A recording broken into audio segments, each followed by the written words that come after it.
When the phone rang, Jay Slater's family thought their nightmare might finally be drawing to a close. Weeks of anguish, sleepless nights, and desperate pleas for answers had left them shattered, but a sudden call from investigators sparked a fragile hope. Please subscribe to my YouTube channel. According to an ex-detective who worked on the Madeleine McCann case, what came next was every parent's deepest fear, the dreaded words that confirmed their worst nightmare. This is the story of how Jay's disappearance shook his family, why police were cautiously optimistic in their updates, and how an experienced ex-Matty cop compared the case to another tragedy that once gripped the world. The disappearance that captivated the public. Jay Slater, a 19-year-old apprentice bricklayer from Oswaldtwistle in Lancashire, had traveled to Tenerife in June with friends to attend a music festival. What was meant to be a fun-filled holiday with laughter, parties, and memories turned into a desperate search after he failed to return from a night out. On the final morning he was seen, Jay reportedly left a remote Airbnb in the mountainous Masca region after spending the night there with acquaintances he had met during the festival. His friends say he was trying to make his way back to his accommodation when he became disoriented. He called one of his friends, telling her he was thirsty, exhausted, and unsure where he was. After that, the line went dead. Jay was never heard from again. The dramatic location, jagged ravines, sun-scorched cliffs, and twisting hiking paths only made the mystery more haunting. Drone footage showed the sheer scale of the search areas, with rescuers combing through terrain that was as unforgiving as it was beautiful. Days turned into weeks. At first, his family clung to the belief that Jay would be found dehydrated but alive, perhaps injured but still holding on. His mother, Debbie Duncan, flew out to Tenerife almost immediately. In emotional interviews, she described her torment. "I just want my baby back. Every second feels like a year. I can't eat, I can't sleep. All I can think about is finding Jay." His father, Warren, tried to remain pragmatic, but as days passed, hope gave way to an aching sense of dread. Volunteers, locals, and tourists joined the search efforts, combing ravines and abandoned paths. Helicopters circled overhead while divers explored water-filled crevices. Every time a new lead came in, a possible sighting, a sound in the distance, a scrap of clothing, Debbie's heart raced. Was this the moment her son would be found? But each lead ended in disappointment. The call that changed everything. Weeks into the search, when the family's energy was almost spent, police made contact. According to former detectives familiar with missing persons cases, such calls are often made cautiously, sometimes to prepare families for news, sometimes to update them on progress. Please subscribe to my YouTube channel. This time, Jay's family thought there might finally be a breakthrough. They hoped the words would be, "We've found him, he's alive." Instead, it was the moment every parent dreads, said an ex-detective who worked on the Madeleine McCann investigation in 2007. Authorities informed them that a body had been discovered near the area where Jay vanished. Though formal identification was still pending, the implication was devastating. Debbie collapsed into the arms of relatives, screaming, "No, no, not my Jay." The hope she had clung to for so long dissolved instantly, leaving behind a void of grief that no parent should ever endure. A chilling parallel. The ex-Matty cop explained why this moment is etched so painfully in the memories of families. When the police call, families always hope it's the good news. But in cases like this, it's more often the worst news imaginable.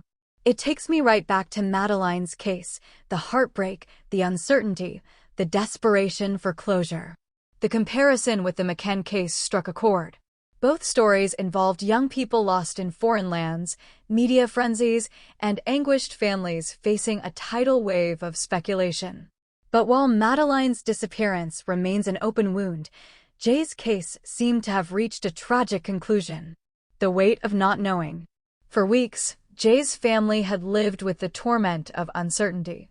Friends described Debbie as like a ghost, constantly staring at her phone, waiting for it to buzz with any scrap of news.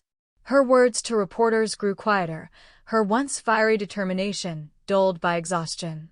"I still expect him to walk through the door," she whispered to one journalist. The hardest part, relatives say, was the false hope, the constant roller coaster of expectation and letdown.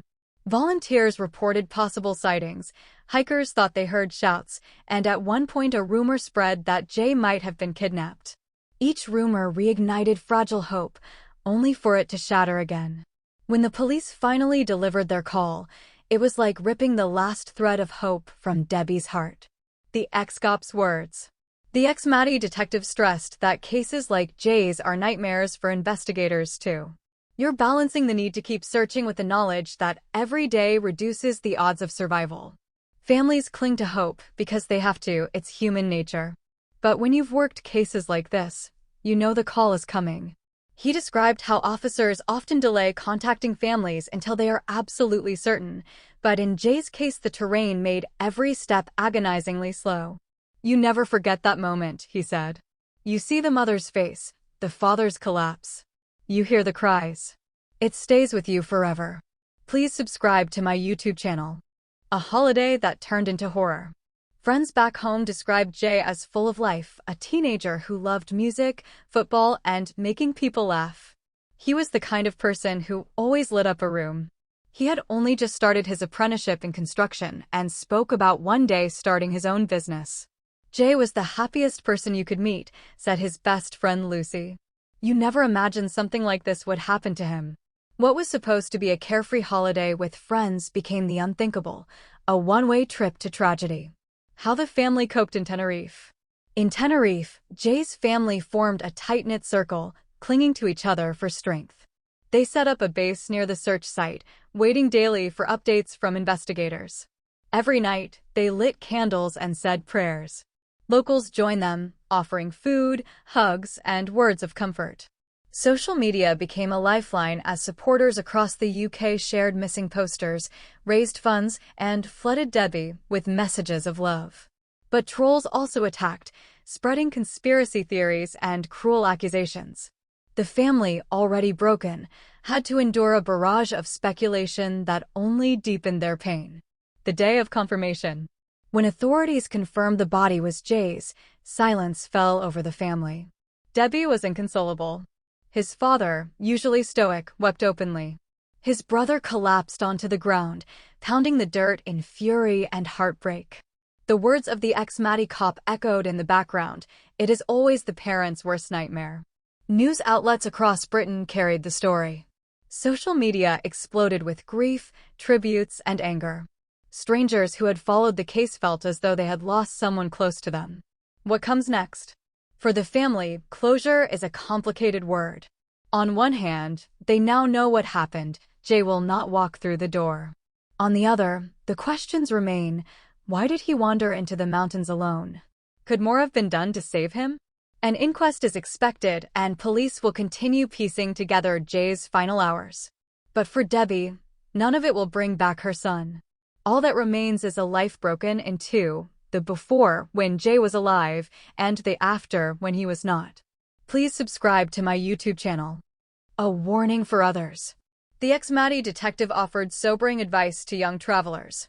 People don't realize how dangerous unfamiliar terrain can be. Mountains, ravines, remote villages, if you stray off the beaten path, you can vanish in minutes. Jay's case should remind everyone to stay safe, stay together, and never underestimate nature.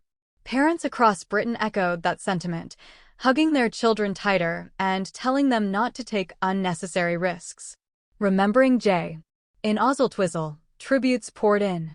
Flowers lined the street where Jay grew up.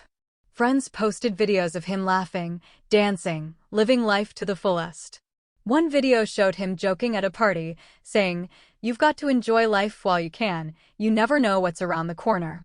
The irony cut deep.